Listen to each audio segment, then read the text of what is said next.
Salam alaikum Zoul, bonsoir.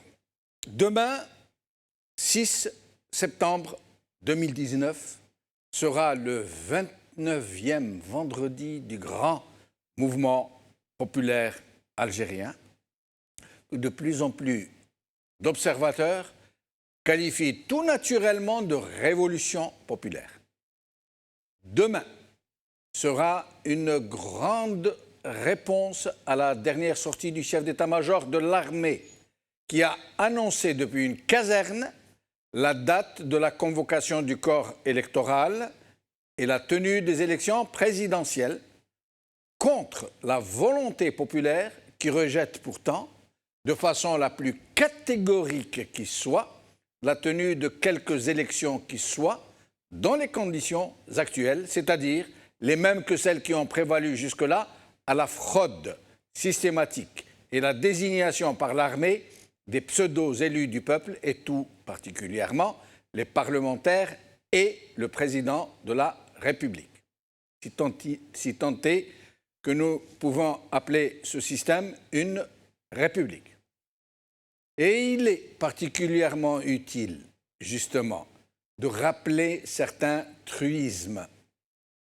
Jusque-là, jusqu'à ce grand sursaut populaire du 22 février, c'était les chefs de l'armée, et uniquement les chefs de l'armée, qui détenaient la totalité du pouvoir politique, sous le contrôle néanmoins d'une certaine puissance occidentale, qui avait droit de regard sur tout ce qui était décidé de stratégique et de décisif dans ce pays.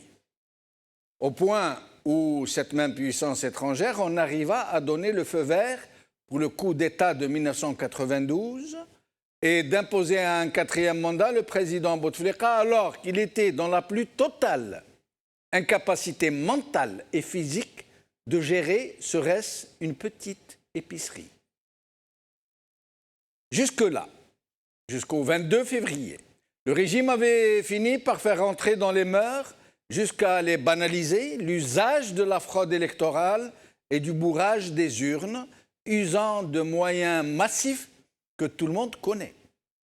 Jusque-là, tout ce qui avait été entrepris, de bon ou de mauvais dans ce pays, était sous contrôle des chefs de l'armée, qu'ils doivent donc assumer ce qu'ils ont couvert et ce qu'ils ont impulsé. Pendant les 2 décennies de la présidence Bouteflika, ces chefs de l'armée avaient accepté, contre des compensations exorbitantes, à partager le pouvoir avec la fratrie Bouteflika et à la protéger et à partager le pouvoir avec les mêmes relais de la même puissance étrangère. Ce partage du pouvoir qui avait permis aux barons mafiocrates d'engranger des milliards de dollars allait cependant buter sur un phénomène que personne n'avait osé imaginer seulement, la révolution du 22 février. La révolution du 22 février allait bouleverser de fond en comble les équilibres scélérats sur lesquels reposait ce consensus pour le moins chafouin. La puissance étrangère qui avait toujours été au tableau de bord de l'Algérie avait fini par comprendre que son soutien au régime pouvait ou pourrait lui coûter plus cher qu'il ne lui rapportait. Et elle entreprit donc de revoir sa copie. Le 5e mandat ne passa pas et les chefs de l'armée durent recourir à une très étrange stratégie, jeter en pâture au peuple leurs propres complices, ceux-là même qu'ils aidaient à piller le pays, ceux-là même qui étaient leur clientèle et leurs agents, et dont ils usaient eux-mêmes sans compter pour tromper l'opinion publique et la contrôler. Cette opération qui se voulait manu pulit ne trompa personne. Le peuple voulait plus, le peuple voulait mieux, le peuple voulait vrai. L'avènement d'un état de droit et la remise des clés du pays par les chefs de l'armée. Mais Cela était inenvisageable pour ces gens, pour ces chefs de l'armée, qui ont peur que leur scandale ne remonte à la surface s'ils quittent le pouvoir. Ils ont donc décidé de recourir à des élections présidentielles pour imposer un autre président fantoche qu'ils ont certainement déjà sous le coude. Ils ont besoin de garder le pouvoir via une autre façade institutionnelle. Et la mobilisation du peuple algérien, aussi déterminée qu'elle est pacifique, allait contraindre ces gens, ces chefs de l'armée, à sortir du bois, à s'afficher ouvertement et publiquement dans ce rôle qu'ils avaient jusque-là toujours caché derrière des façades menteuses, jusqu'à arriver à faire convoquer le corps électoral depuis une caserne par le chef d'état-major lui-même, qui ne prit même pas le soin de confier la mission à son chef d'État fantoche, qui aurait pourtant pu faire le travail. Demain sera donc certainement une réponse appropriée à cet autre coup d'État. Les manifestations de demain seront peut-être les plus fortes et les plus massives depuis le 22 février. Elles seront la réplique à cette sortie outrancière du chef de l'armée. Demain, nous saurons ce que le peuple algérien dira à ceux qui ont volé sa souveraineté sur son propre pays et qui refusent de la lui restituer, malgré une mobilisation inébranlable, une mobilisation exemplaire de pacifisme et de civisme. Nous ne savons pas encore ce que cache cette incroyable décision du chef d'état-major qui cherche obstinément à aller dans des élections rejetées par le plus grand référendum à ciel ouvert jamais observé dans l'histoire politique. Nous ne savons pas si cela procède d'une provocation, d'une intention de mettre le feu aux poudres. Nous ne savons pas si les chefs de l'armée n'ont trouvé que cette alternative suicidaire pour sortir de cette impasse où ils se sont pourvoyés, dans ce qu'ils qualifient de crise et que le peuple qualifie de mouvement de libération. Mais ce que nous savons, cependant, est qu'au sein du commandement de l'armée, des patriotes sincères sont inquiets, qu'ils craignent pour l'avenir de leur pays. Nous savons qu'ils ne laisseront pas les plus corrompus et les plus durs parmi eux user de la force armée contre leur peuple. C'est le moment pour eux et pour tous les chefs de l'armée, sans aucune exception, pour tous les chefs de l'armée, sans aucune exception, d'être à la hauteur de leur merveilleux, de leur fabuleux peuple, de se mettre sous ses ordres et d'agir de façon à le protéger, de ne pas permettre à des aventuriers de compromettre irrémédiablement l'avenir de la patrie. L'heure est venue pour eux, pour tous ces hommes d'honneur et de devoir qui commandent dans notre armée, qui ont fait en sorte que la violence ne soit pas utilisée contre leur peuple. L'heure est venue de tout mettre en œuvre pour restituer le pouvoir à leur peuple, de lui permettre de fonder la première vraie République algérienne. Ils sont à la croisée des chemins et ils sont en mesure de jouer un rôle historique. Le peuple est là, les bras ouverts pour les accueillir en son sein, parce que ces gens, ces officiers, devoirs, ces hommes d'honneur sont toujours les siens, parce qu'ils sont toujours ses enfants, et qu'il attend de ses enfants qu'ils lui rendent son pays. Selmiya, Selmiya.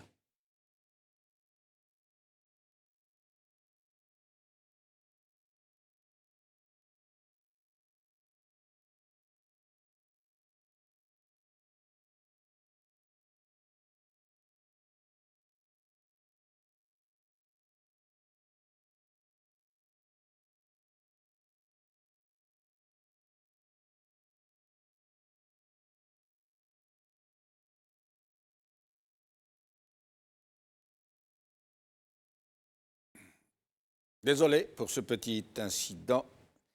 29e vendredi, la réponse du peuple à Gaïd Saleh. C'est le titre de notre émission d'aujourd'hui.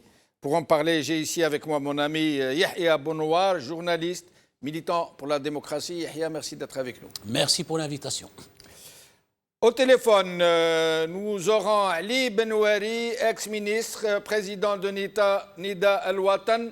Ali Benouari, merci d'avoir accepté notre invitation.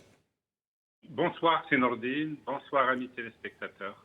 Bonsoir, c'est Ali.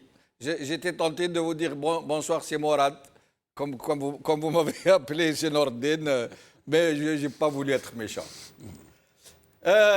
Adel Jabbar est avec nous, militant pour la démocratie depuis le Canada. Adel Jabbar, merci d'être avec nous. C'est moi qui vous remercie. Bonjour à vos invités, à tout le peuple algérien. Merci beaucoup. Joli arrière-plan, Lyoum, Khouya Adel. Il fait beau, on profite. Ah, voilà. Alors, Yahya Bonouar. Je n'en dis pas plus. Yahya Bonouar. Oui, il faut revenir, il ne faut pas s'attacher seulement à ces derniers discours et au fait qu'il ait lui-même choisi la date à partir d'une caserne. Il faut revenir depuis 3 ou 4 mois où il tient à peu près le même discours suite à une réunion fin juin, si je me souviens bien, des principaux généraux et où ils ont décidé que ça ne se passerait pas comme ça. Et il faut revenir surtout au discours du 30 juillet. 5 jours après le 25 juillet, quand Ben Saleh a reçu Karim Younes. Et Ben Saleh s'est engagé par écrit. La présidence de l'État a publié un communiqué le 25 juillet dans lequel elle s'engageait à libérer les détenus, à ouvrir les médias, ce qu'on a appelé les mesures d'apaisement. Puis 5 jours après, le 30 juillet, le chef d'état-major sort et dit « pas question, il n'y aura rien du tout ». Il a humilié le chef de l'État. Karim Younes aurait dû démissionner ce jour-là. Ben Saleh aussi aurait dû démissionner ce jour-là. Ils ont été tous les deux. C'est ça qu'on ne comprend pas. Ça veut dire, par exemple, Karim Younes avait été humilié à ce moment-là. Il avait promis des... Comment ils appelaient ça déjà? Les préalables. Mesures d'apaisement. Ben Saleh aussi. Oui. Il les a humiliés, ils n'ont pas démissionné tous les deux. Voilà, et là, c'est pire. Il le prend, il le met à la poubelle. Il refait les deux. Les deux. Voilà. Et il annonce, il fait une grande annonce politique qui n'est vraiment pas de son ressort ni de ses prérogatives. Et les deux ne démissionnent pas. Les deux ne démissionnent pas. C'est incroyable. Ils n'ont pas la démission dans leur culture. Et ce n'est pas maintenant que ça va commencer.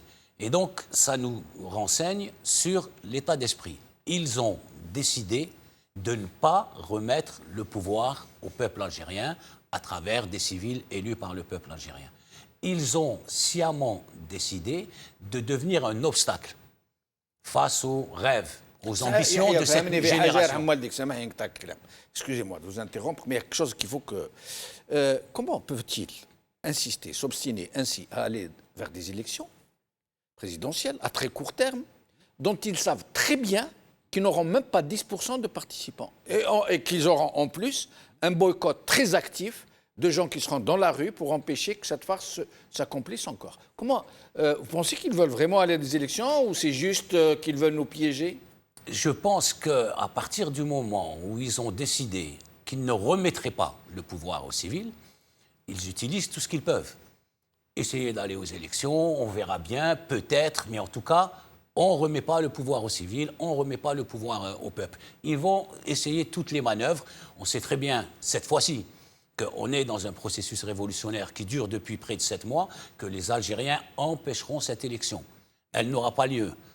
Non seulement parce qu'ils ne voteront pas, mais parce qu'ils vont l'empêcher physiquement, il n'y aura pas d'élection. Mais parce qu'ils sont la majorité écrasante. Écrasante du peuple algérien. Une partie des Algériens veut empêcher.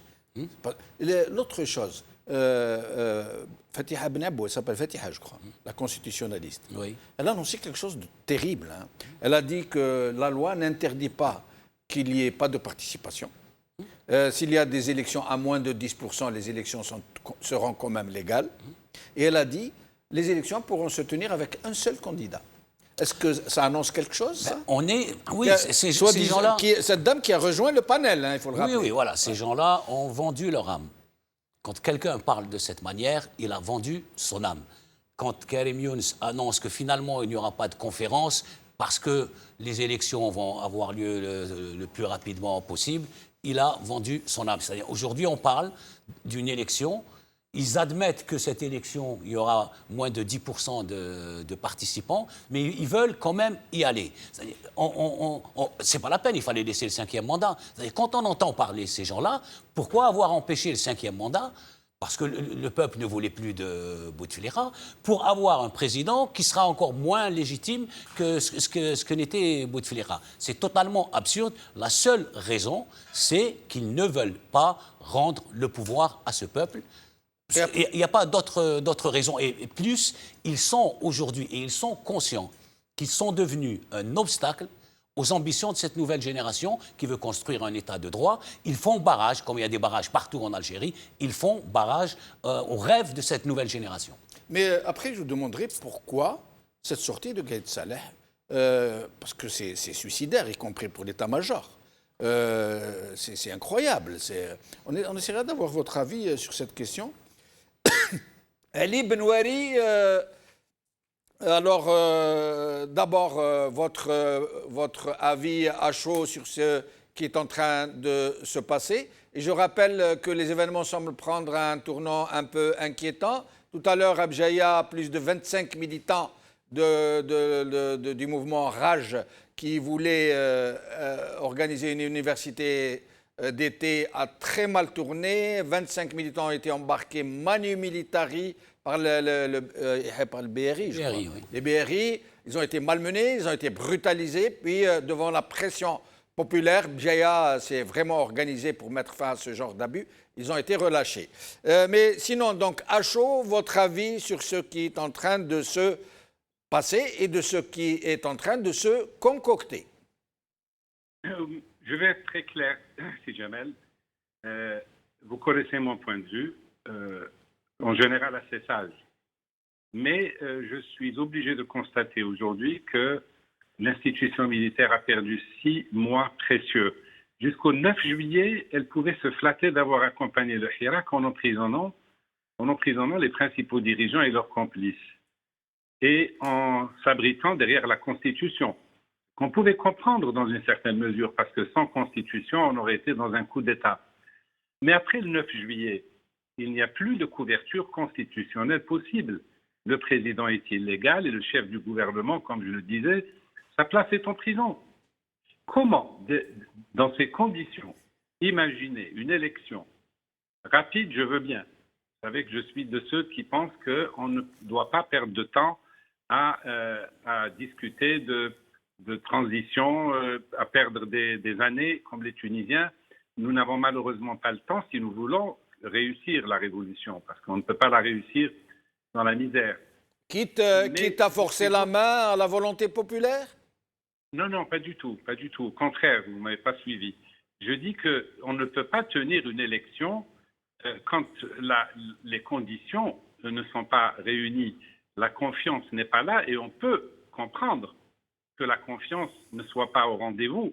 Comment pouvez-vous imaginer organiser des élections avec un Premier ministre dont la place est en prison et avec un président de l'État, un président par intérim, qui est non seulement gravement malade, atteint, mais qui est illégal? Comment, dans ces conditions, personnellement, je ne comprends pas comment on peut organiser des élections crédibles dans ces conditions. Et évidemment, je ne vois pas non plus de solution qui pourrait émaner du panel. J'en profite pour vous préciser à l'attention de ceux qui nous écoutent, que Nida Al-Watan, pour nous, pour moi, rien de changé. Personne ne consulte Nida Al-Watan en dehors de Magharibia. Je peux dire que nous en sommes réduits au niveau de Nida Al-Watan à suivre ce qui se passe dans la presse. Je dis bien personne n'a daigné prendre langue avec nous, ce qui prouve bien que la donne politique n'a pas changé. Le pouvoir, non seulement le pouvoir n'a pas changé, mais la classe politique n'a pas changé. Il n'y a toujours pas de représentant du Hirak, il n'y a pas l'ombre d'une solution.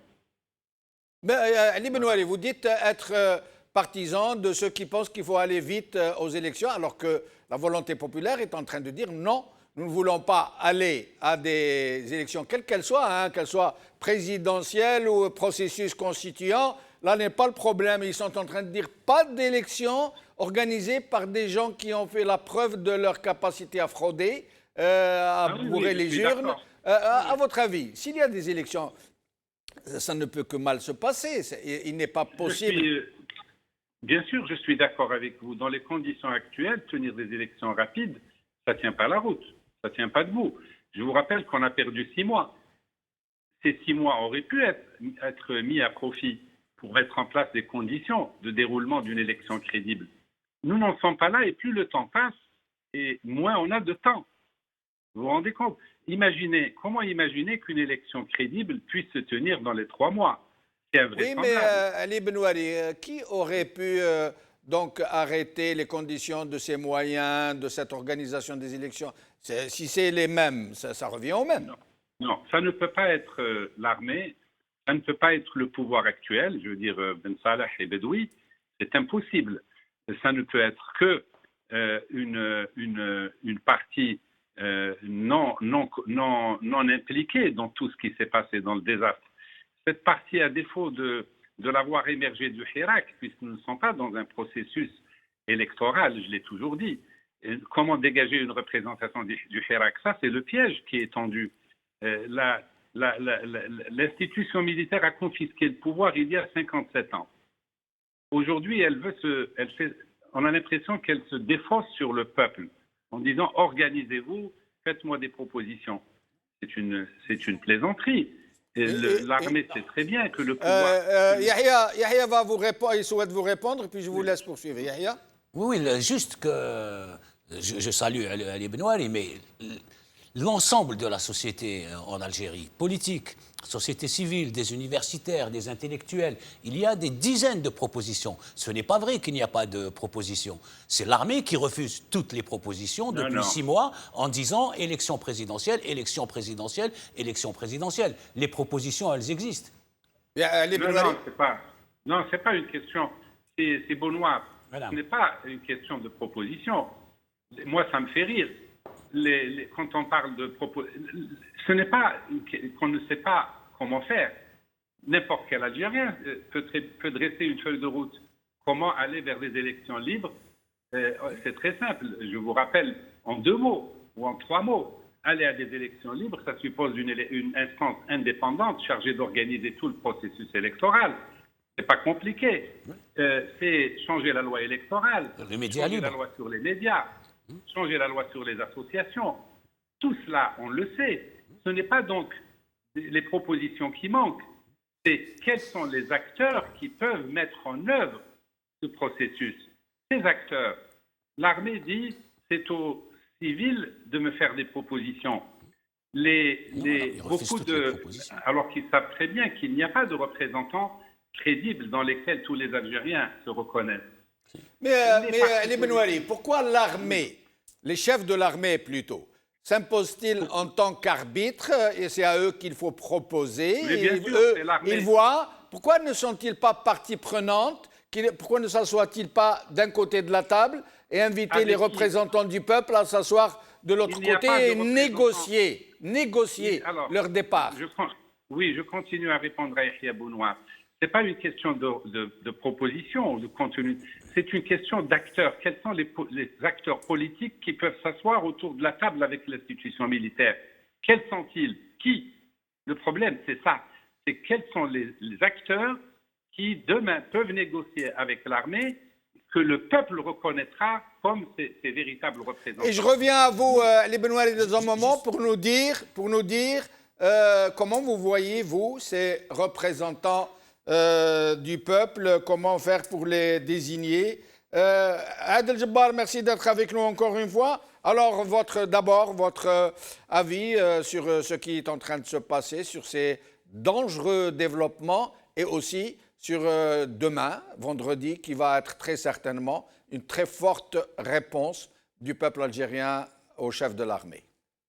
J'espère que le peuple va donner la plus belle et la plus grosse et la plus importante réponse aux défis incessants du chef d'état-major. Moi, je ne suis pas surpris par l'attitude de l'état-major de l'armée, du commandement. Ils sont dans leur logique de coup de force et de putsch. N'oublions pas que Oujda a été l'antichambre du premier putsch contre le gouvernement provisoire de la République algérienne. Et depuis ce temps-là, on n'est pas sorti de cette logique. L'armée aujourd'hui, ou du moins son commandement, qui n'a rien à voir avec l'armée, puisqu'il a privatisé pour ses propres intérêts, est en train de se positionner comme le véritable propriétaire du pays. Donc le tutorat est là. Ils disent aux gens, allez chahuter ensemble, allez bavarder ensemble, et puis revenez vers moi. C'est comme si vous étiez soumis au diktat d'un propriétaire d'une maison chez qui vous logez. Mais en principe, quand vous logez chez quelqu'un, vous payez votre loyer, il vous faut la paix. Mais ces gens-là peuvent vous couper l'électricité, l'eau, vous embêter, faire du bruit, de la musique, etc. Donc ils sont dans cette logique, ils ne changeront jamais. La seule possibilité pour les emmener à changer, ils ont commencé aujourd'hui à reculer, ils ont le dos au mur.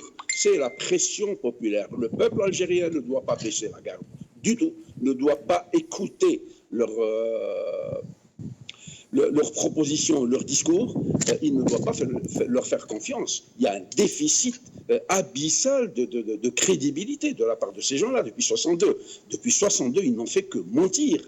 Ils ont développé la prédation, ils ont détruit ce pays-là, et aujourd'hui, ils se positionnent encore en tant qu'arbitres. Ça ne marche pas, ces histoires-là. Ces gens sont restés bloqués, comme je l'ai tout le temps dit, aux années de plomb. Dans les années 50, ils sont encore à l'ère de la guerre froide, alors que chez nous, il y a eu une succession générationnelle extraordinaire. La jeunesse d'aujourd'hui, de 2019, est une jeunesse digitale, numérique, ouverte sur le monde, qui, dans le confort de sa chambre ou de son salon, transgresse les frontières de la géographie, observe ce qui se passe dans le monde, s'informe, se séduit politiquement, etc.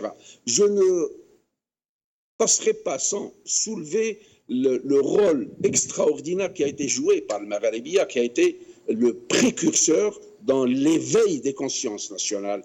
Vous avez été extraordinaire depuis 5 ans. Vous avez fait un travail formidable qui a conscientisé ce peuple et qui a permis à notre peuple de retisser et de rebâtir et de ressouder les liens de solidarité qui ont été détruits par la dictature militaire depuis 62. Ce qui est terrible dans cette équation-là, c'est que la dictature n'est forte que par notre faiblesse. Aujourd'hui, justement, Adel Jabbar, d'un côté, oui, vous parlez de volonté populaire, de l'autre côté, de cette obstination quasi suicidaire, oui, de l'état-major. Mais au sein de cet état-major, il n'y a pas des, oui, gens conscients qui sont en train d'aller au mur et de mettre tout le pays en danger par ce genre d'attitude, de déclaration.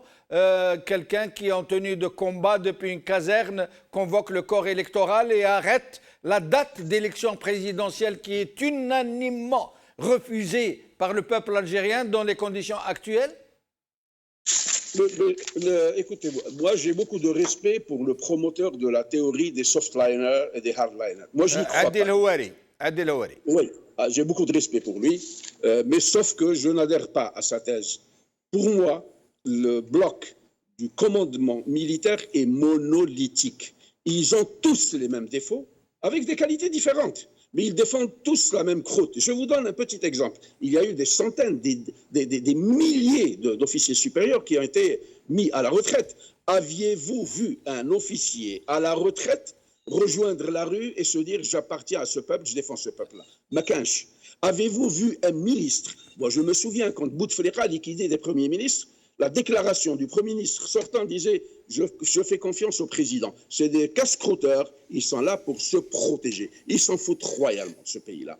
Royalement. C'est des gens qui ont ruiné les hôpitaux en Algérie parce qu'eux, ils peuvent se soigner à l'étranger. Ils ont ruiné l'école parce que leurs enfants sont à l'étranger. Ils ont ruiné l'économie nationale. C'est l'économie des conteneurs. Le pays est transformé en bazar, en grand bazar contre des commissions. Je vais vous faire une petite révélation.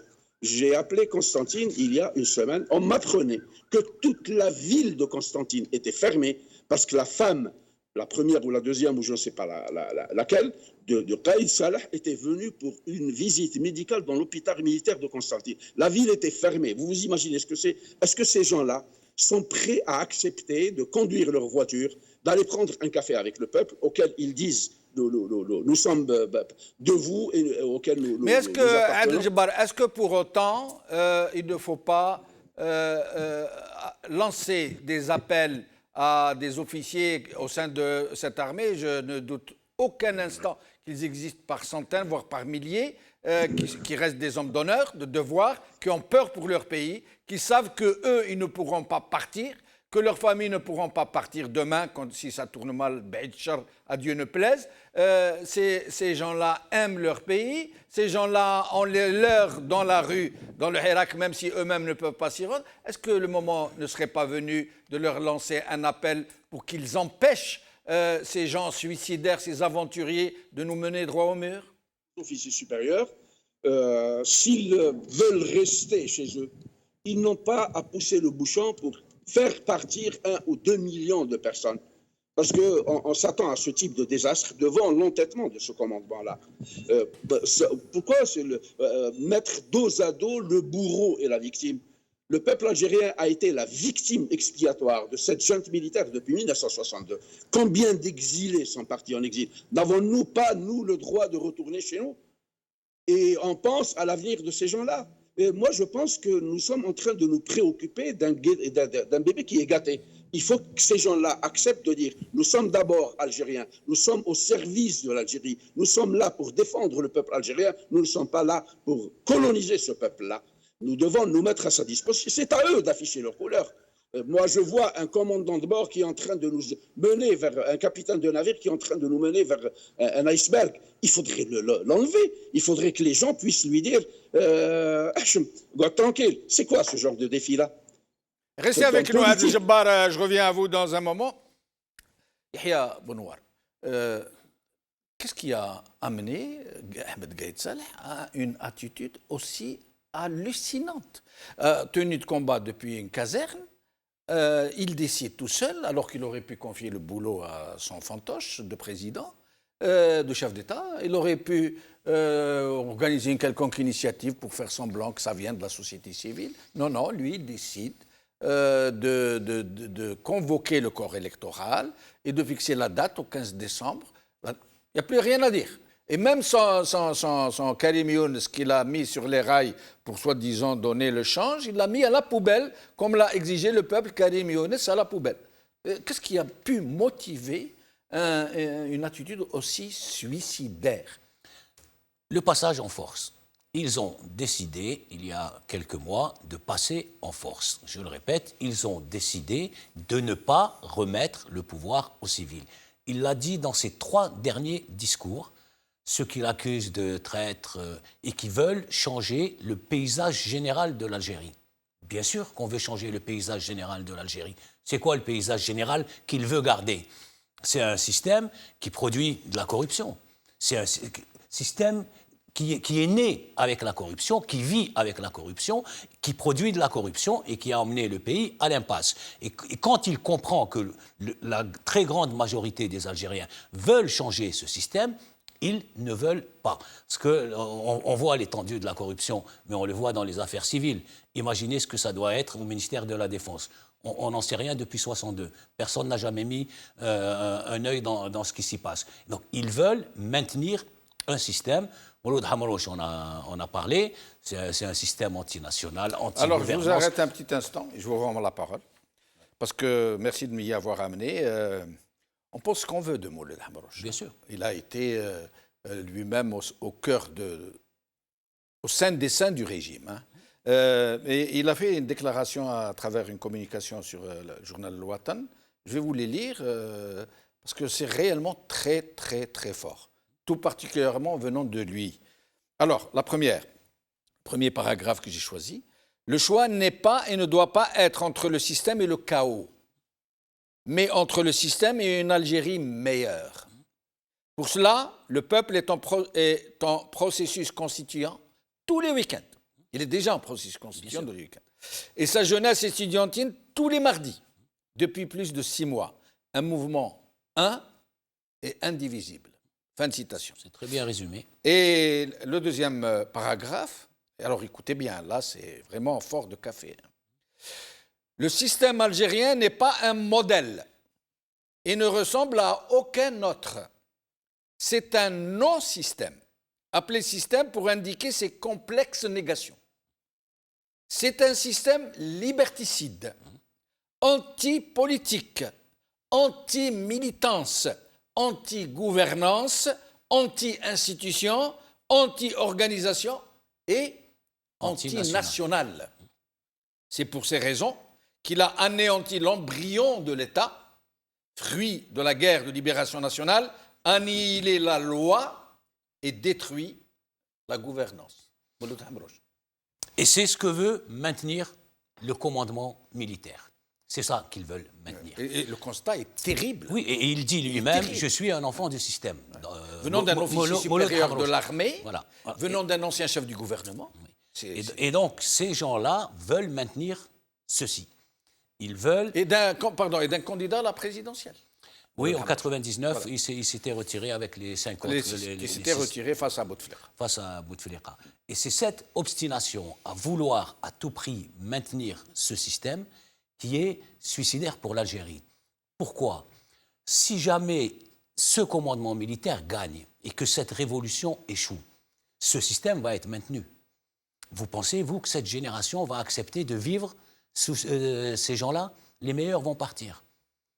Il ne restera que les médiocres et les corrompus. Et dans 20 ans, ils fermeront la porte. Ceux qui ne pourront pas partir. Voilà. Et dans 20 ans, on fermera la porte parce que ce pays n'existera plus. Voilà ce qui va se passer. Voilà pourquoi l'Algérie est à la croisée des chemins. Où cette révolution réussit. Et l'Algérie bascule enfin dans un état d'institution. Un état où les institutions fonctionnent selon les lois et les règlements et non plus selon les réseaux, les coups de téléphone, les sacs d'argent, etc. Où ce pays risque de disparaître. Ce pays ne peut plus vivre de cette manière. Est-ce qu'ils ne seraient pas dans cette intention? Est-ce qu'ils ne veulent pas provoquer une violence qui pourrait faire exploser le pays pour pouvoir partir tranquillement? Voilà, même sans violence, si ce système persiste, il enterrera l'Algérie. C'est pour ça que nous devons aujourd'hui enterrer ce système. C'est une question de vie ou de mort pour ce pays. L'Algérie ne peut plus supporter encore 5, 10, 15, 20 ans avec ce système tel qu'il est décrit, et je lui fais confiance, par Mouloud Hamrouche. C'est plus possible. Un système qui est contre la politique, un système qui est contre la militance, un système qui est contre la nation, qui est contre la gouvernance, il va mener le pays à l'implosion. Et donc, il faut absolument enterrer ce système et passer à autre chose, même si ça doit prendre un peu de temps. Mais pour sauver l'Algérie, il faut se débarrasser de ce système. Il y a plus d'autres choix. Est-ce qu'il n'y aurait pas au sein de l'armée des officiers, moi je sais qu'il y en a, honnêtes, intègres, qui ont peur pour leur pays, qui savent qu'ils ne peuvent pas partir et qui ne veulent pas partir, qui ne veulent pas quitter leur famille, leur pays.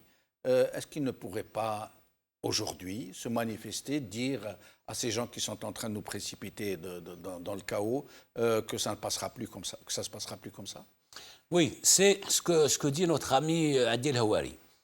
Et il parle des softliners, hardliners, faucons, colombes.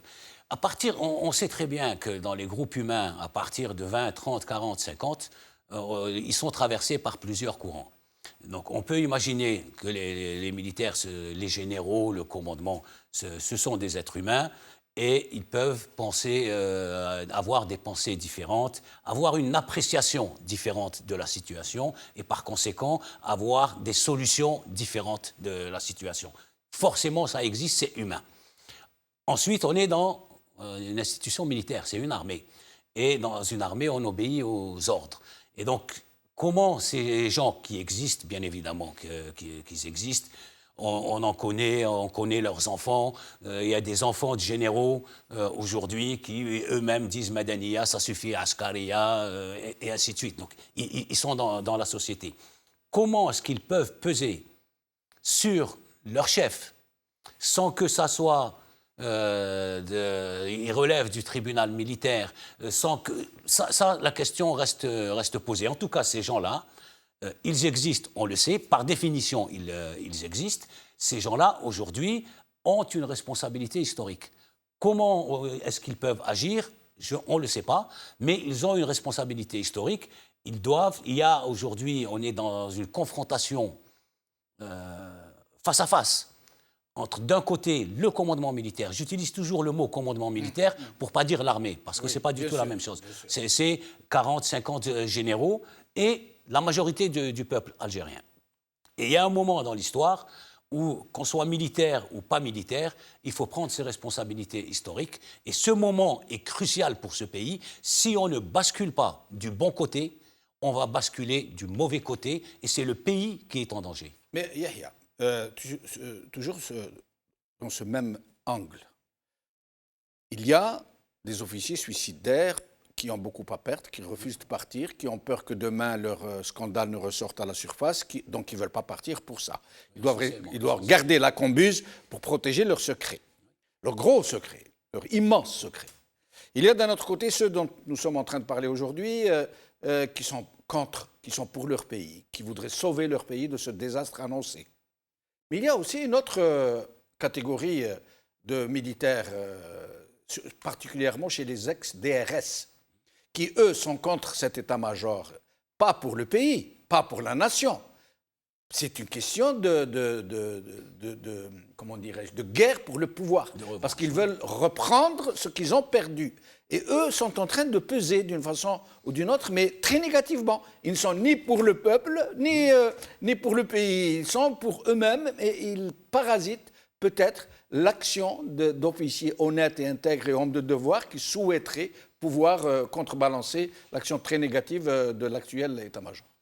Je n'ai pas d'infos sur ces nuances. Ces gens-là sont nuisibles. Les anciens DRS, évidemment qu'ils sont nuisibles, ils ont tué, ils ont participé au pillage jusqu'à 2014-2015, quand leur chef a été mis de côté, et c'est plus des tueurs qu'autre chose, même si c'est des corrompus. Les autres sont plus dans la corruption. Oui. Depuis, ils ont accompagné Bouteflika et pendant 15 ans, les gens disaient « attention, voilà ce qui se passe », ils l'ont protégé, ils l'ont couvert, et ils ont pourchassé ceux qui disaient ce qui se passait à l'intérieur du pouvoir. Donc, ces deux clans, ex-DRS et ceux qui ont participé et qui ont couvert Bouteflika, se valent. Maintenant, s'il y a ce troisième courant, est-ce qu'on peut appeler ça un courant ou est-ce que c'est des individualités qui pensent que... C'est une tendance. Voilà, une tendance. Qui existe, qui est palpable. Oui, parce qu'ils sont dans nos familles, dans nos amis, voilà. Nous les connaissons. Et ces gens-là qui pensent que, comme à peu près tout le monde, c'est surtout des gens qui ont fait des études, qui ont fréquenté des universités à l'étranger et qui savent très bien que les États durables, les États qui vont évoluer de manière positive, sont gérés par les civils et non pas par les militaires. Donc, ces gens-là sont conscients. Ils savent que c'est fini Doula al-Askariya, que c'est Doula al-Madaniya qui va sortir le pays petit à petit et le remettre dans le chemin de l'histoire. Mais comment est-ce qu'ils peuvent faire? Je ne sais pas. Ils doivent faire quelque chose. C'est un moment historique. C'est le moment où l'Algérie va basculer ou d'un côté ou de l'autre. Et si à ce moment-là, ils ne se manifestent pas et ils ne font pas, leur responsabilité sera énorme. Ça veut dire qu'ils n'existent pas. Alors, Ali Benouari, tout à l'heure, vous nous parliez de ces représentants qui pourraient émerger et donc négocier ou discuter de l'avenir du pays avec, d'abord, comment pourrait-il émerger et avec qui il pourrait négocier ou dialoguer ou discuter? C'est là la question essentielle. C'est bien entendu quelque chose de très compliqué. Si nous avions le temps avec nous, et je regrette qu'on ait perdu 6 mois, parce que ces 6 mois, c'est du temps qu'on avait devant nous, et qui sont maintenant derrière nous. Qu'est-ce qui nous reste devant? Mais qui, Yahya Benouari est en train de vous dire, mais qui a perdu ces 6 mois? C'est clair que c'est le pouvoir qui nous a fait perdre ces 6 mois. D'accord. Parce qu'il a paru s'abriter derrière la Constitution pour éviter que l'on ne crie au coup d'État. Parce qu'il est clair qu'après la démission de Bouteflika, il fallait combler le vide politique. Qui aurait pu combler ce vide politique? Si Bedoui et Ben Saleh étaient partis à ce moment-là, on aurait eu ce vide politique et l'armée aurait été obligée de le combler, ne serait-ce que pour conduire la transition. Et on aurait, beaucoup d'esprits qui aujourd'hui critiquent l'armée, auraient été les premiers à crier au coup d'État. La charte de l'OUA interdit, comme vous le savez, les coups d'État. Les coups d'État n'ont pas bonne presse à l'ONU ni auprès des principaux grands pays. Donc, pour éviter le coup d'État, l'armée s'est abritée derrière la Constitution, mais depuis le 9 juillet, le roi est élu. L'armée ne peut plus s'abriter derrière Bedoui, derrière Ben Saleh, derrière l'article 102. Donc, comment on va faire pour faire émerger ces représentants du Hirak? Avec le temps, si on avait 1 an ou 2 ans, on pourrait imaginer à l'échelon des communales, au niveau de chaque commune, au niveau des universités, on aurait imaginé des débats de très grande ampleur qui auraient permis de dégager des représentants par université, des représentants par commune, en sachant évidemment toutes les sensibilités qui traversent la société et qui sont très souvent d'idéologies diverses, pour ne pas dire antagonistes. C'est ce qu'on appelle le processus constituant. Ce processus constituant prend du temps. Il ne faut pas mentir aux Algériens. Or, le temps, nous ne l'avons pas. C'est pour ça que moi, j'ai imaginé une solution. J'ai avancé une solution depuis le 22 février. Je dis que l'armée ne peut pas se défausser sur le peuple parce qu'elle a contribué à déstructurer la société, empêcher qu'il n'y ait des partis représentatifs, empêcher qu'il n'y ait des personnes représentatives. Cette armée qui a fait ce vide, il pèse sur elle la responsabilité et c'est là qu'on devrait la juger.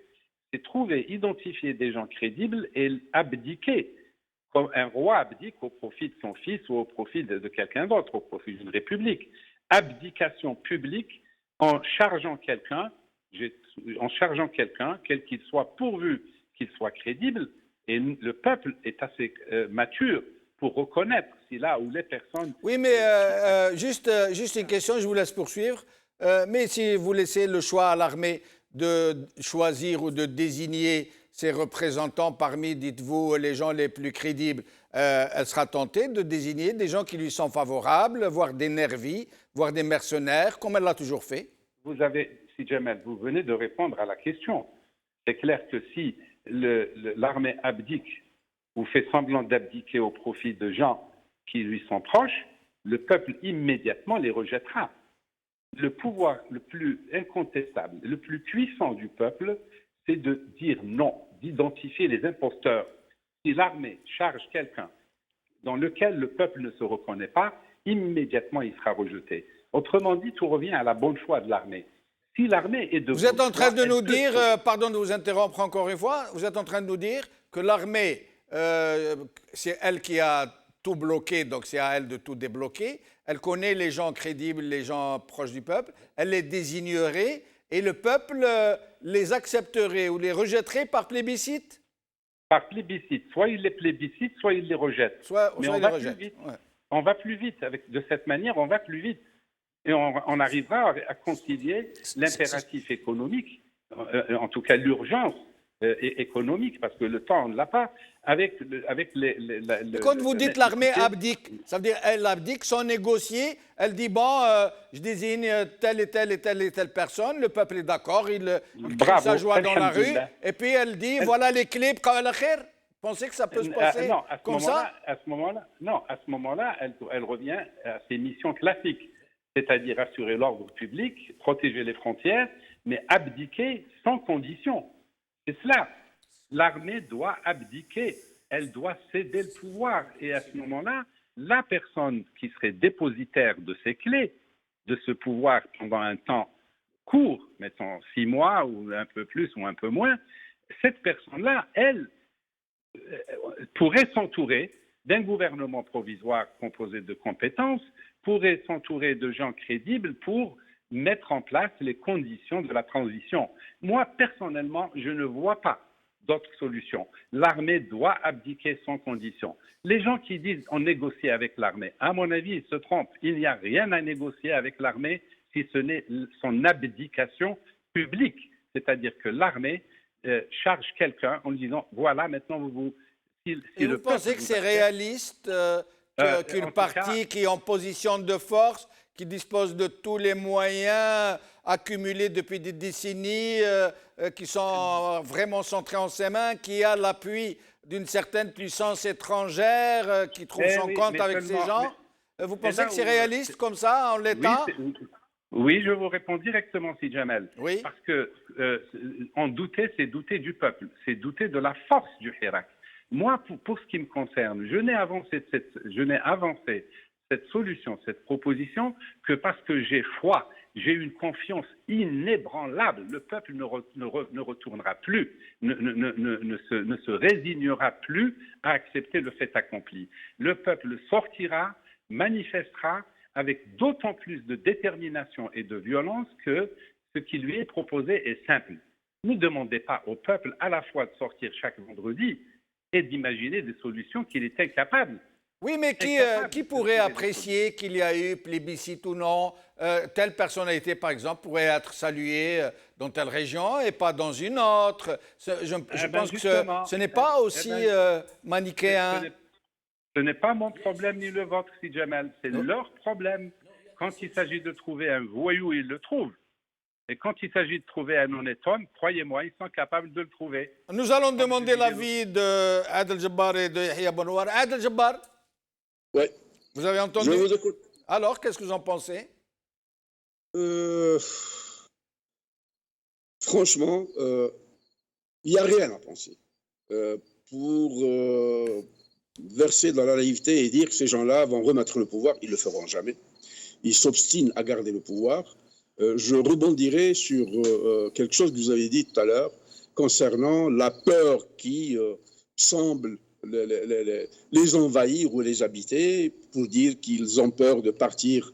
Les généraux qui ont tué en 92, qui ont commis les pires atrocités contre le peuple algérien, sont bien partis. Personne ne les a emmerdés. Ils ont pris des malles d'argent, ils sont partis. Ceux qui sont morts, ceux qui sont à l'étranger. Oui, mais parce qu'ils ont laissé leurs potes, parce qu'ils ont laissé leurs potes sur la place qui les protégeaient. Parce qu'ils ont laissé un bout de fléca qu'ils avaient mis, qui avait ébranlé en leur faveur la fameuse loi d'auto-amnistie qu'ils appellent charte pour la réconciliation nationale. Parce qu'ils avaient leur presse qui était là à attendre ce qu'on lui disait d'écrire ou de dire. Ce ne serait pas pareil si demain l'actuel état-major partait et qui restitue le pouvoir au peuple. Là, c'est le coffre-fort qu'on ouvre et il n'y a que des requins, des crocodiles, des tigres qui en sortiront. Hein. Les scandales sont immenses. Les Algériens ne savent même pas une idée de ce qu'il y a dedans, dans la combuse. Je n'ai absolument aucun doute. C'est des gens qui refusent le principe de l'imputabilité, parce qu'ils sont chez eux. Il faut rentrer dans leur tête pour comprendre que ces gens-là sont habitués à donner des ordres, à recevoir des ordres et à soumettre les gens à leur volonté. C'est comme ça qu'ils réfléchissent. Moi, j'ai fait mon service national. Qu'est-ce qu'on m'a appris? L'adou. Tout le monde est ennemi. Même votre chaîne était qualifiée de Qanat l'adou. Le peuple est en train de dire donc Shab, l'adou. Et ben, par syllogisme, on arrive à ce genre de constructions qui sont en fait très simples sur le plan philosophique et intellectuel. Ces gens-là ne réfléchissent pas comme nous du tout.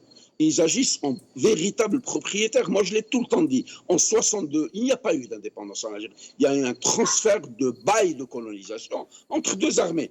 L'armée française qui partait et une armée des frontières qui est rentrée pour prendre le pouvoir. Depuis le temps, c'est l'enfer. Cette armée-là, qui est le mal originel de l'armée, de l'Algérie. Quand je parle de l'armée, je ne parle pas de la troupe. Je parle du commandement militaire, de cette junte qui a pris l'Algérie par la gorge de 62 jusqu'à maintenant. Elle ne peut pas être la solution quand elle est, elle, le véritable problème. Le problème de l'Algérie, c'est le problème de l'armée.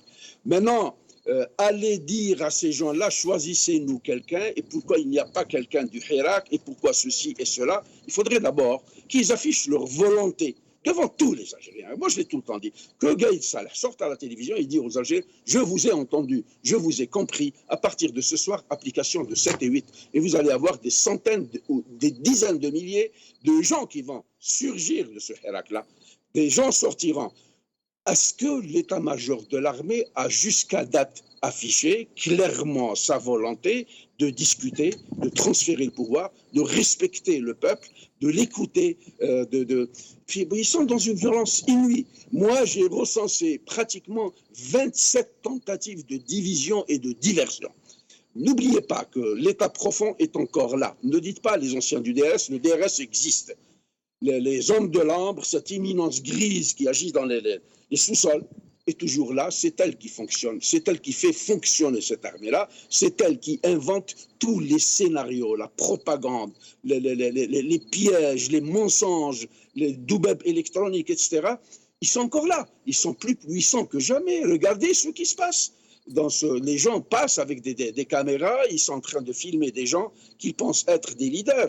Et puis, ils viennent les ramasser soit chez eux, soit leur envoyer des gens pour les terroriser, pour essayer de les manipuler, de les acheter, etc. Et c'est des gens qui sont encore dans leur logique putschiste. Ils ne changeront pas, ces gens. La seule possibilité, c'est que aujourd'hui, comme l'a dit Ali Benouari, le roi est nu. On a finalement pu, après 57 ans, tirer les rideaux et voir quels sont ceux qui sont en train de... Et nous allons faire un dernier tour de micro pour pouvoir ouvrir le standard à nos amis téléspectateurs. Yahya Bonouar, sur la proposition de Ali Benouari. Oui, c'est une proposition, on en a parlé, je crois, sur ce plateau il y a 4-5 mois, quand je disais qu'il faut d'abord qu'ils sortent le drapeau blanc et qu'ils annoncent clairement qu'ils vont remettre le pouvoir aux civils. Donc c'est une abdication au drapeau blanc, c'est la même chose. Bien évidemment que c'est la solution. Bien évidemment. Vous pensez que c'est faisable? Bien sûr que c'est faisable, et c'est faisable, et il a raison. S'ils veulent trouver, comme ils trouvent les voyous, ils trouveront les gens, une ou deux ou trois personnes. Si une personne ne fait pas consensus, s'il y en a trois, chacun représentant un courant, bien évidemment que la solution. Comment se ferait-elle plébisciter dans la rue? La rue populaire. Si c'est un collectif de 3-4 personnes qui représentent les 3-4 grands courants qui existent dans notre pays. Le peuple a montré qu'il est suffisamment intelligent. Si on n'aime pas celui-là, on est d'accord avec celui-là. Et puis, dans l'ensemble, ça peut marcher. La solution existe. Il faut d'abord qu'ils abdiquent ou qu'ils lèvent le drapeau blanc. Pour cela, il y a une seule solution. Mobilisation, mobilisation, mobilisation. Et ils vont finir par céder. Donc, les Algériens, aujourd'hui, cela fait 7 mois qu'ils sont bientôt dans la rue. Il faut augmenter la pression jusqu'à ce qu'ils abdiquent ou lèvent le drapeau blanc. On appellera ça comme on voudra. Et en plus, ce n'est pas honteux, je l'ai déjà dit, ce n'est pas du tout honteux d'abdiquer au profit de son peuple. Oui. Ils ne vont pas abdiquer pour leur fils, pour le peuple, rendre. Restituer à quelqu'un son bien. Il n'y a pas de honte, au contraire, ce sera crédité dans l'histoire. Jusqu'à présent, ils ne le veulent pas. Ils sont dans une confrontation directe avec le peuple. Et donc, le peuple algérien, demain, hommes, femmes, comme au premier vendredi de cette révolution, doivent sortir, augmenter la pression. Et encore, il faudra encore d'autres... Personne ne doit compter sur les autres et dire bon, ils vont sortir, c'est pas la peine que j'y aille. Je vais rester, ma cousine va sortir, mon cousin. Non, tout le monde doit sortir pour que ce commandement militaire, non pas comprenne, il a déjà compris. Pour vous pensez que demain pourrait être la plus grande journée du mouvement? Je pense qu'on est dans la rentrée sociale. Absolument. Je pense que si cette mobilisation a été maintenue le ramadan, maintenue l'été, maintenue sous 40 degrés, maintenue avec toutes les divisions, votre invité, on a compté 27, toutes les tentatives de division, etc. Bien sûr que la mobilisation va monter crescendo. Demain, on parle dans les réseaux sociaux de la date du 15. J'allais vous poser la question, justement. Mais très vite. Très vite. On est en train de parler de la mobilisation du 15 septembre. Qu'est-ce que c'est? Ça a été une première réaction populaire au discours du commandement, du porte-parole du commandement militaire, qui annonce que le 15 septembre, le corps électoral sera convoqué. Immédiatement sur les réseaux sociaux, c'est sorti de partout. Tout le monde, alors, puisque c'est comme ça, alors, le 15, on va s'occuper de lui, et ça parle de désobéissance civile, de grève. Donc il y a quelque chose. Désobéissance civile comme ça, sans préparation, ça risque d'être problématique. Si, on va attendre demain que les choses, bien sûr que le vendredi demain. On va attendre que demain que les choses s'éclaircissent, que la poussière retombe un peu. Et il y a beaucoup d'idées qui circulent, et les gens s'échangent entre eux, et sur le terrain, dans les universités, dans les quartiers, les gens sont en train ça débat 24 heures sur 24, c'est excellent.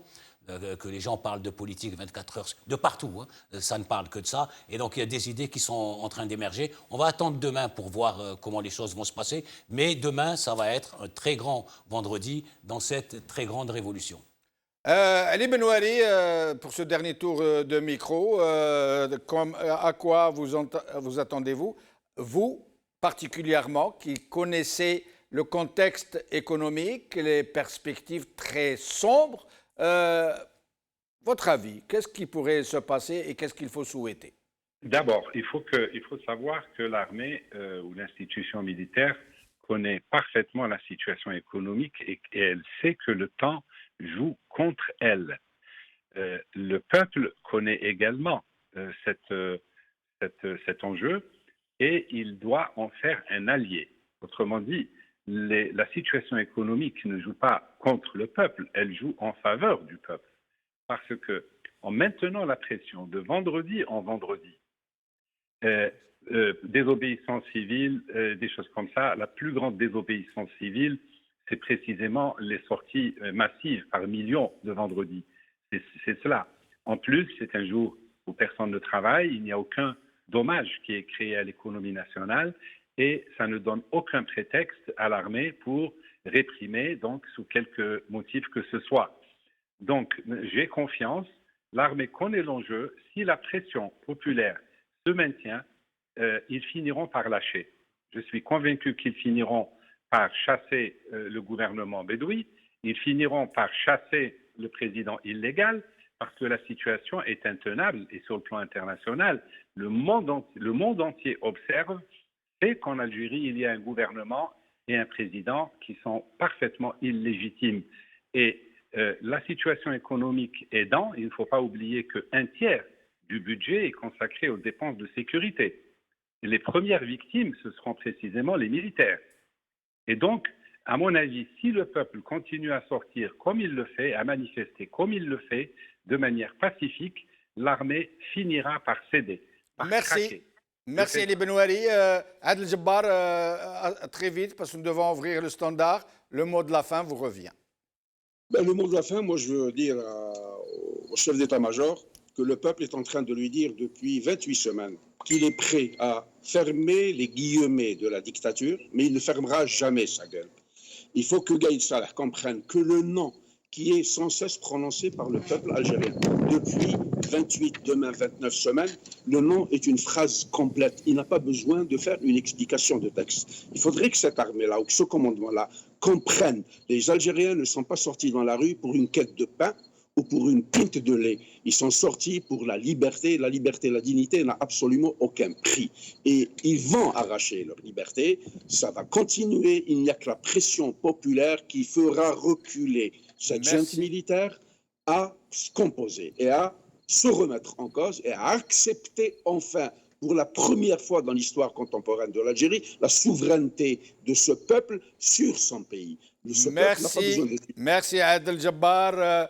Merci Ali Benouari, merci Yahya Bonouar. Merci, c'est toujours un plaisir. Merci. من جديد خوتنا خواتاتنا مسعود من قسمتنا مرحبا بك الحاج. خويا جمال واش راك؟ والله لاباس يبارك فيك الحمد لله يعيشك. وزافي البونجور دو الحاجة. سلمنا عليها بزاف الحاجة المناظرة المجاهدة. والله كل جمعة ان شاء الله رانا تما. ولو 15 بربي ان شاء الله نثريوها. ان شاء الله يا خويا ان شاء الله. شوف اخويا جمال. نعم. ils ont fait passer 5 هذو تاع الراية هذه الأمازيغية في ألجي. Vous savez, un avocat, une amie, tu sais qu'est-ce qu'il a répondu à le juge d'instruction. Il lui a dit احكم عليا 10 ans ولا 20 ans pourvu qu'une خرج نلقى الجزائر libre. نعم. هي indépendante. نعم. هذا ما كان. غدوه نكلم خويا انا بونجور. بارك الله فيك بون كوراج بور دومان يعطيك الصحة. معنا حسين من الجزائر مرحبا بك سي حسين. الله يسلمك بارك الله فيك سي جمال. اهلا بك. فوالا اليوم حبيت نهضر لك على اليوم واش صرا في التريبيونال تاع سيدي محمد. على كل حال اون ايتي نومبرو ايوا بور ديفوندر لي جون هذوك. وي كانوا من كل يعني من كل اصناف الكبار صغار. وانا جو بوز اون كيستيون au ministre de la justice وكيلا هو حب يدير حب محسوب يدير une vraie justice. Comment se fait-il le jugement a été reporté pour dimanche? Est-ce qu'ils attendent un coup de téléphone encore des coups de téléphone? Évidemment. Hein? Évidemment. C'est pas normal. On s'attendait à... Et puis, il faut passer le vendredi. لازم غدوة حتى يفوت غدوة parce que غدوة c'est un grand rendez-vous. Oui, même ils veulent passer. Bon, j'ai entendu ça. Ça, اليوم صباح هضروها cette version. Mais c'est pas bon pour eux.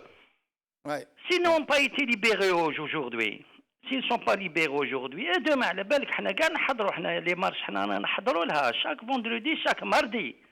حتى مساكن les étudiants حنايا الكبار on les a concurrencés رانا نمشوا معاهم دركا le mardi, le vendredi, c'est terminé le vendredi. Ah oui. deux fois par semaine. ثم les étudiants ne sont plus seuls. ما بقاش الماردي تاعهم وحدهم. C'est ça le fer de lance. C'est ça le fer de lance, l'avant-garde. On les a encadrés. Deux fois par semaine. Voilà, il y a des vieux, il y a des vieilles, il y a des adultes, c'est terminé. Donc c'est devenu deux fois par semaine. C'est la réappropriation du pays par son peuple. Par son peuple. استرجع بلاده واسترجع كرامته واسترجع النيف نتاعو. بارك الله فيك. سي سكي سباس. وانا واش حبيت برك ان بوان نفهم الناس. نعم. نعمك دائما. C'est que depuis ça fait 28 semaines, donc depuis le 22 février, les يعرفوا بلي c'est une, donc les Machadou c'est une université, c'est une école, c'est une culture. Chaque semaine ils apprennent. صح. بارك الله فيك. بارك الله فيك خويا حسين، الله يعيشك. ومعنا الطاهر من سيدي عيش. مرحبا بك يا سي الطاهر. نعم. مرحبا بك. صح. حبيت نقول قيس صلاح. ايوه. نظري قيس صلاح 40 مليون طب الجريمه ما حبش يسمع الشعب الجزائر، ما حبش يسمع ال 40 مليون الجزائريه. الجبل تاع الجزائر، الجبل تاع الشهداء، الجبل تاع المجاهدين الله يزقوا ليه الشعب يلزم يسمع للجبال. لكن ما يعرفش الجبال في الثوران دونك يسمع الجبال تاع الشهداء. الله يرحم الشهداء. نعم. نعم. ما حبش يسمع دونك لازم يسمع الجبال، يسمع الشهداء او يسقيو. وبارك الله فيك سي الطاهر. وسامحني اذا نقطع الكلام، لازم اليوم نقصوا شويه التدخلات باش نحاولوا نفوتوا اكثر ناس ممكن. كاين بزاف في الستوندار يعيطوا. معنا سعيد من البيار. تفضل سي سعيد. سمحنا بزاف. اهلا بك سي سعيد. سعيد من البيار. سلم عليك الحاجه. سلم لنا على الحاجه يا سعيد. واش راهي الحاجه؟ والله راهي مليحه الحمد لله. اهلا بك. توحشناك. سقسيت عليك في المسيره قالوا لي راك كونجي. كاينه. كنت كونجي نعميه. يا جمال انا اليوم كنت في دار الشرع. ايوه. والله كنت في دار الشرع وقفت معاهم. اني لابس تريكو احمر وقدام هذيك خدت هذيك اللي راهي في الحبس. اني فرطاس شويه منها. شوفني تريكو احمر وزرق. بارك الله فيك يا خويا، يعطيكم الصحة. يا جمال والكونجي في اوت جيتو غير مسيرة والله ما رحت للبحر. خويا واش تحب؟ انا يسامحوني خوتي اذا رحت كونجي. انا عييت صاحبي، وليت فيو انا ني روتريتي الله غالب. بصحتك. وسلمنا على سعيد بن شنب، قول له مبروك عليك الزواج. سعيدة كنين. كنت سمعك المراه نتاعي زقا عليك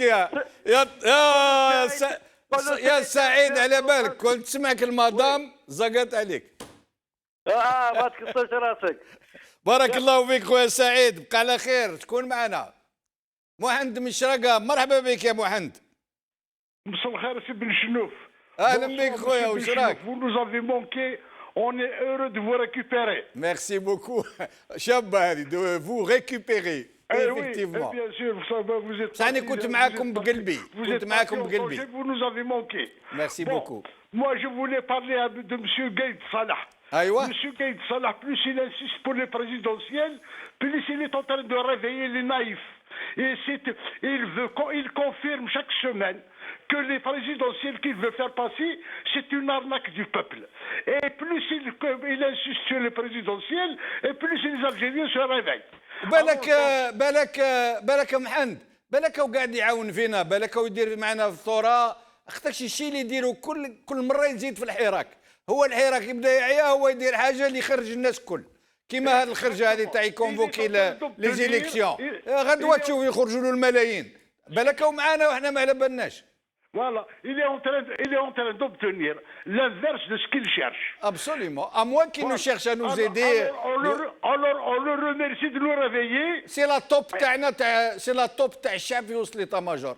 Voilà, et on le remercie de nous réveiller chaque semaine pour qu'on soit encore plus fort et plus mobilisé, et je vous remercie. Merci beaucoup محمد. سعيد من تيزي وزو، مرحبا بك خويا سعيد. الو اهلا بك خويا سعيد، مرحبا. السلام عليكم مسيو بن شنوف. وعليكم السلام خويا، مرحبا بك. سي ان اونور دو فوز افوار ديجا اون طونك بيرسون. ميرسي بوكو. الله يبارك فيك والله. انا جيمري بيان برك انترفونير، نقول يعني العصابه، باسكو كل واحد عنده العصابه، سو كان لونغ نقول حنا رانا نشوفوا العصابه لا راهي تحكم اكتوالمون. بيان سور. فوالا، وانا جيمري بيان لوي دير جو في با تاردي، نقول لك برك، نقول لك كلمه برك ما نقولوا برك ريرا بيان كي ريرا الديرني، هذا ما كان. كلمة باهية هذه، إن شاء الله الشعب الجزائري هو اللي يضحك الآخر ويموت بالضحك. فوالا، بارك الله فيك. ما أم ريان، منين أم ريان؟ أم ريان، السلام عليكم، منين أختي؟ عطلة سعيدة بالشنوف. الله يسلمك أختي، بارك الله فيك. اللي نهضر معاك، حبيت نقول برك كلمة للسيد صالح، نقول له ما زدتنا الا قوه، وما زدتنا الا اصرار ووحده ولحمه، ان شاء الله باذن الله، ان شاء الله باذن الله، ان شاء الله ربي ما يخيبش هذاك الشعب اللي خرج. قول له كان يجي يحبط علينا الحركه، او يسمع فيك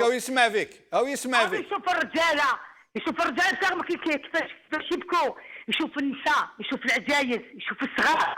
حتى انا ذكر كل ثلاثه وجمعة نخرج، هاد ثلاثة كنا ودخلنا حتى الشعبي هذاك تاعهم، دخلنا ومسي فلاني نشكرو بزاف، كنت قدامه وكما قال وساندنا الطلبة اللي نشرف بهم، طلبة الشجاع، طلبة اللي يعني بنادم يستوحد ولا غير يستوحد بربي سبحانه. ونقول لجميع الشعب الجزائري، كن واحد، كن في كلمة واحدة، كن مصمم، ما تخافش مع ربي ما يخافش. احنا المظلومين، احنا المحقورين، احنا تنهنا. وانا باش يكون في علمك، انا بابا مجاهد وعمي شهيد، وفي هذيك المخوة هذيك، والله والله والله والله والله ما رانا راجعين، يا لو كان ان غياك سي اون افون والقدام بالثلاثه بالجمعه. وبارك الله فيكم ريان، يعطيك الصحه، بارك الله فيك. معنا محمد من ورقله، مرحبا بك خويا محمد. السلام عليكم ورحمه الله، مسي جمال بن شنوف. وعليكم السلام خويا محمد. بون كونجي ان شاء الله، وعقبال 100 سنه اخرى ان شاء الله تعيشها. امين ان شاء الله. راه 100 سنه بزاف يا راجل، واش نديروا بها؟ راهي قناتنا الوحيده، ما عندنا لا قناه لا حتى حاجه عندنا انتم، ولا اني حاقرين ما يهزوش علينا. نورمالمون ديروا لنا لين سبيسيال نتاع الجنوب. العصابه حقرتنا، وتزيد المغاربيه العزيزه علينا تحقرنا، سي با لوجيك. اسيدي تحياتي ان شاء الله استاذي الكريم. الله يسلمك خويا محمد، وسلم لنا على ناس الصحراء، وان شاء الله يجي النهار وين المغاربيه تولي ما تبانش مع القناه تاع الاحرار، يتحرر البلاد ويوليو القناه كل احرار، ويوليو كل يفتحوا الخطوط للجزائريين، ويوليو كل ممشى تاع البقاره. بارك الله فيك. زيد سي محمد، كش ما عندك تقول؟ استاذي الكريم، احنا دوكا قايد صالح دايرنا بيون، وحنا رانا حنا دفعنا ثمن غالي زمان الاستعمار، واليوم راهو استعمار جديد ثاني رانا ندفعوا في الثمن يا استاذي.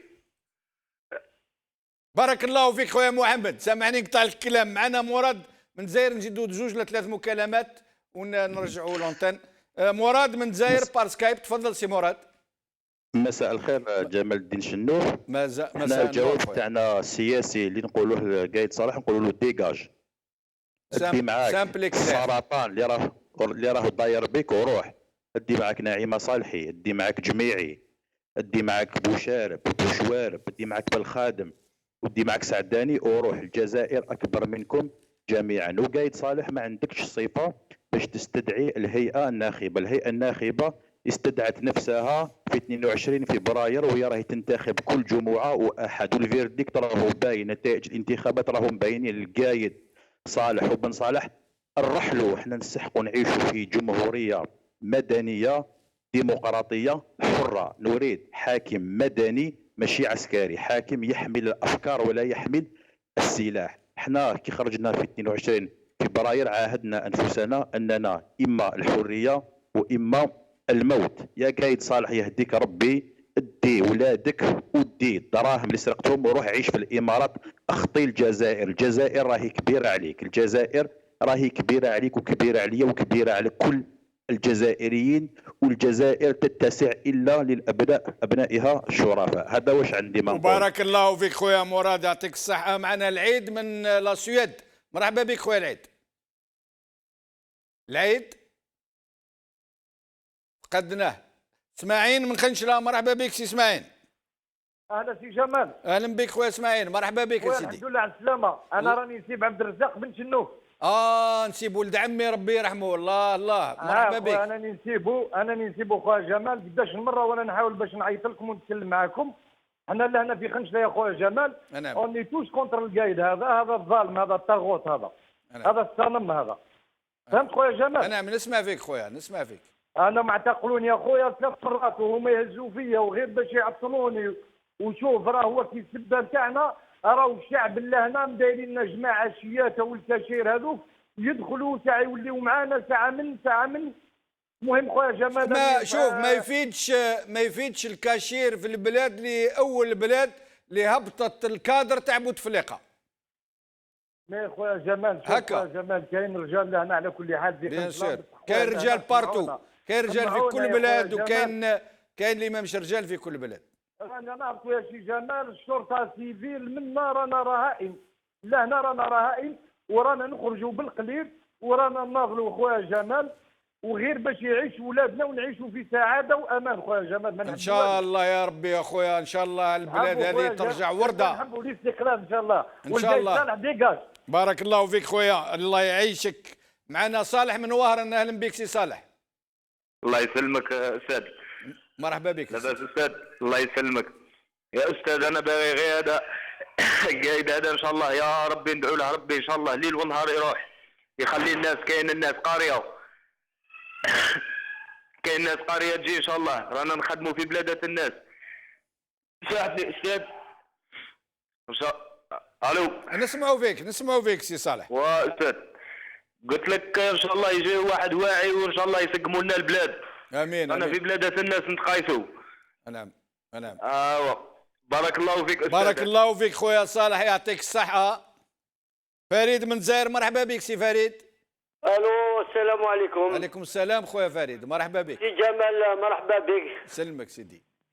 هذا مسيو قايد صالح il a beaucoup d'imagination qui vont lui jouer des tours.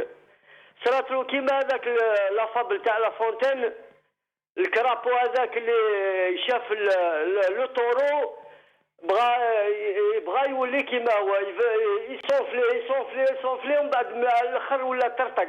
لا هذا هو قايد صالح. قايد صالح راه رجع هو الفرعون تاع الجزائر.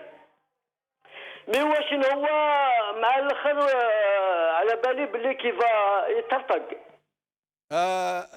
احنا نتمناو له ان شاء الله ما يترطقش، نتمناو له يهدي لا روتريت تاعو ويروح يشيخ على القضيه يشري فيها كناباش ويروح يريح ترونكيل ويلعب دوره، عنده فرصه، التاريخ اعطاه فرصه يقدر يلعبها، ينقذ البلاد، في العوض يديها للحيط. هذا ما نتمناو احنا.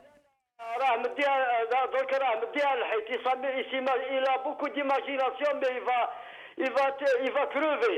il va crever tôt ou tard il va crever. ما هو راه مع الله لو كان جاي يحشم، لو كان راح الوسمو، لو كان راح الحج وقاعد يصلي صلاته قال على خير. في الامان خويا فريد. معنا اسماعيل من سطيف. مرحبا بك سي اسماعيل. خويا جمال السلام عليكم. وعليكم السلام خويا اسماعيل. مرحبا سيدي. اول مره سديتك انت خويا جمال، راني شحال وانا في المغربيه وتكلمت معاهم، راح نقول قايد صالح. على كل حال واحد الخطا، واحد عندها واحد 3 ايام عيط من باتنا قال لك انا كنت في الجيش مع القايد صالح وكذا كذا. قولوا انت وياه لو كانكم انتم صح جبتوا ثوره في هذه البلاد، لو كانكم سجنتوها يا اخياكم انتم راكم تقولوا احنا ما خدمنا الثوره خدموها الابطال ماتوا ربي يرحمهم. قولوا يا قايد صالح عليك 85 سنه ولا ما على باليش، كنت تحكي مع روحك تروح تخدم استقالتك وتروح تخليها الشعبانه وتحوشوا على الشعبانه. الشعب راه مدمر. انا واحد عندنا بلا 64 سنه طالبت حقوقي عدة مرات وحقرونا نروحوا لأذان وروحوا يسيروا في الشارع يضربونا على ما؟ على حقوقنا. ودينا ماتوا على هذه البلاد فيها جيزنا وكل حاجه. اليوم يجوا يكتبوا علينا، احنا جيزنا ما تكتبوش على الشباب هذاك، ما عرفوش البلاد مسكين 60 يوم من هذا. احنا اليوم رانا نعرفوا التاريخ تاعكم ونعرفوكم واش عملتوا واش خليتوا الخير في هذه البلاد. عيب عليكم، قولوا تروحوا تخطيونا، احنا ما نتحاسبين عليكم ليل ونهار، لازم تروحوا ترحلوا. الشعب غدا بهم ان شاء الله الجمعه 29 نوقف لكم بعد تسدوا تروحوا تخطيونا، تحاسبوا على ارواحكم. وبارك الله فيك. بارك الله فيك خويا اسماعيل. معنا اخر مكالمه خونا ياسين من البليده. اهلا بك سي ياسين. السلام عليكم. السلام ورحمه الله. اهلا بك خويا. مرحبا. اشراك لاباس شويه؟ والله نحمدوا ربي نتكركبوا. الحمد لله على سلامتك. الحمد لله كي وليت لينا. يسلمك خويا. يسلمك. ميرسي بوكو. ميرسي بوكو ربي يخليك. يسلمك. واش نقول لك خويا جمال، اسمعني مليح. تفضل. حنا بربي ان شاء الله لا كونتينيتي خويا جمال. حنا باذن الله ما نحبسوش، هذه بلادنا عزيزه علينا بزاف. نعم. وطنيين واصليين. حنا نطلبوا حاجه، حنا نقولوا للشعب الجزائري اللي مازال راقد وقاعد في الدار، نقولوا له ربي يهديك، خاف على روحك وخاف على بلادك. هذه بلادنا كاع ما نبيعوهاش بربي ان شاء الله، ما نبيعوها لا لفرنسا لا لواحد اخر. نتعاونوا نديروا يد في اليد. واش تخمم اخويا ياسين لو كان غدوه ان شاء الله، والله هذه امنيه تاعنا الكل، يعني بعد الشيء اللي صرا هذا قايد صالح، الخرجه اللي خرجها لنا هذه تما لازم لها ريبونس، جواب قوي. واش تصور لو كان غدوه يكون اكثر من 22 فيفري، ما يكونوش 20 مليون غدوه، يكونوا 30 مليون. ان شاء الله يا ربي. نتمنى ان شاء الله الشعب الحر الجزائري يكون يسمع، وإلا راه مآمن باللي كان ناس وطنيين جزائريين الاصليين راح تكون اكثر من 22 فيفري. هذا مصير الجزائر، هذا مصير بلادنا. يا الناس لازم يفيقوا. هذا واش راني نقول لك خويا جمال. بربي ان شاء الله احنا رانا شاك سيمان رانا نردوا له مارتي اي لو فاندرودي اوني سوفي سور لا مارش توجور. حنا نقولوا لا كونتينيتي باش نحرروا هذه البلاد من يد هذه العصابه. الناس راهي شايفه او نيفو دي زابيسي، او نيفو دو لا دايره، او نيفو دو ولايه، او يا ريان كي ا سونجي. ما همش يسمعونا، راهم طروشه. حنا بربي ان شاء الله نفتح لهم وزنيهم مليح بالقوه باسمه بالسلميه. لا بالسلميه برك، بالسلميه ما نعطيوهمش الفرصه باش يزيدوا يجرونا الى العنف. يعطيك الصحه خويا ياسين، ونتمناو من صميم القلب، يعني من قلبنا وروحنا، انها غدوه ان شاء الله تكون يعني جواب تاع الشعب الجزائري ان شاء الله، في الخارج وفي الداخل حتى في الديار، حتى بالزغاريت، حتى بالعلامات اللي نديروهم في التواقي تاعنا، في لي بالكون تاعنا، ولا على الاقل بالقلب نكونوا مع الشعب تاعنا بقلبنا.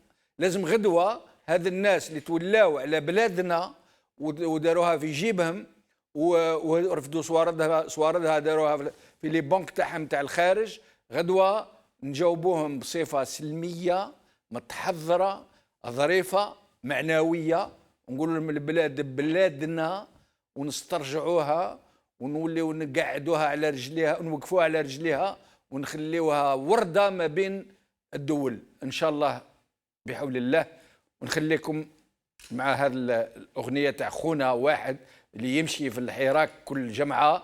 اسمعوا واش يقول. سمعوا مليح حكم التاريخ، نظامكم مات نظامكم مات نظامكم مات مات مات. سمعوا مليح حكم التاريخ وردوا للشعب المفاتيح. جزائر حرة ديمقراطية قلناها كاع قلناها كاع قلناها كاع كاع كاع. جزائر حرة ديمقراطية نبلو بلادنا في الحرية. استمعوا مليح حكم التاريخ. نظامكم مات نظامكم مات نظامكم مات مات مات. استمعوا مليح حكم التاريخ وردوا للشعب المفاتيح. بنيتوا البلاد يا سراقين، بنيتوا البلاد يا سراقين، روحوا قاع ترحلوا قاع تتحاسبوا قاع قاع قاع.